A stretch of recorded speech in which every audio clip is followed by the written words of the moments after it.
Hey guys, welcome to my channel. I was surfing the internet a few days ago and came across something known as synthetic hair implantation. So if you guys have never heard of this concept, imagine wearing a wig, but the hairs are actually surgically implanted into your scalp instead of being glued.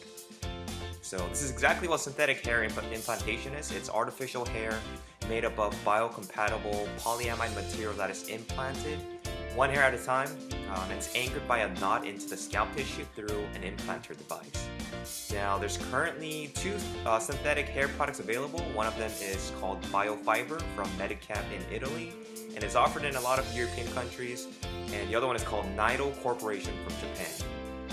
Now, there's been a lot of controversy since its inception, and in 1983, the FDA actually banned the practice in the US due to the artificial hairs, the hair fibers presenting risks of illness due to non-biocompatibility and the non-medical performance of the implants. And also, the FDA claimed that the fibers presented fraud due to the spreading of deceptive information on the results of the efficacy on the results, and stated that it did not see any benefits for the public health. Now, some of the side effects include recurrent infections, rejection, and periodic loss of artificial hair fibers needing frequent replacement, and frequent allergic reactions. However, since their debut, there's been a lot of refinements that's been made to the materials to create the synthetic fibers. There's a lot of companies that offer the procedure, claiming that it's safer than ever and that many of the previous issues have now been resolved. Now, there's a lot of companies that also claim that Biofiber is biocompatible and it's made with FDA-approved materials for medical use. Companies also claim that it's a very simple, quick, reversible, and painless outpatient procedure, and claim that the doctors can implant up to 800 hairs per hour. So the hairs come in different lengths. It ranges anywhere from 15 to 45 centimeters. There's various colors, there's different styles ranging from curly hair, wavy, straight. Now, some of the pros, there's not going to be any downtime. The results are instantaneous, unlike a regular hair transplant, and patients. Now, this includes both men and women. They don't have to wait until the hair grows, unlike a regular hair transplant. It takes up to a year. So you guys know that I had my FUE, and you guys will see the full results until about 9 to 12 months. But this biofiber hair, they claim that it looks natural and it's very difficult to differentiate from the real hair. This is very useful for patients who don't really have enough donor supply, and also it doesn't leave scars unlike the FUE and the FUT. Some of the cons, it's not going to be permanent. The people that actually end up getting biofiber implantations lose about 10 to 20% of their synthetic hair per year, and they can also leave tiny scars.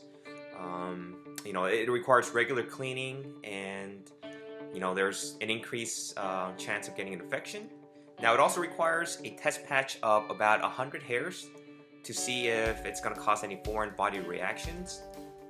There's obviously going to be regular maintenance by having to use special shampoos and hair care products. Now, the hair is always going to be the same length. It's obviously it's not going to grow, and so once you cut it, it's going to stay the same length. Now, this can also be an inconvenience for people who are actually live in the US or even in Canada who are actually considering this, getting this done in another country, because they would have to, consider the cost of flights once every couple of years to get their hairs redone. Now, I've been looking at some of the different companies that do offer this procedure, and the costs were ranging anywhere from $1 to $3 per hair.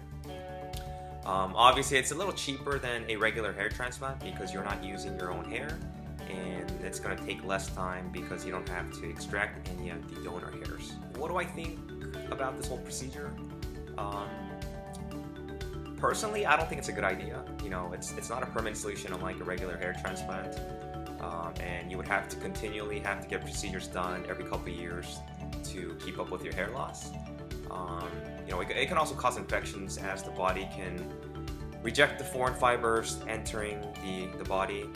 I think a better alternative would be to get a body hair transplant if someone doesn't have adequate donor supply. It's like when you get an organ transplant, there's a lot of people that end up having the bodies rejected because it's not their own. So I think it's the same concept. I think the same thing is going to happen. And there's a reason why the US, Canada, and a lot of other countries still ban this process.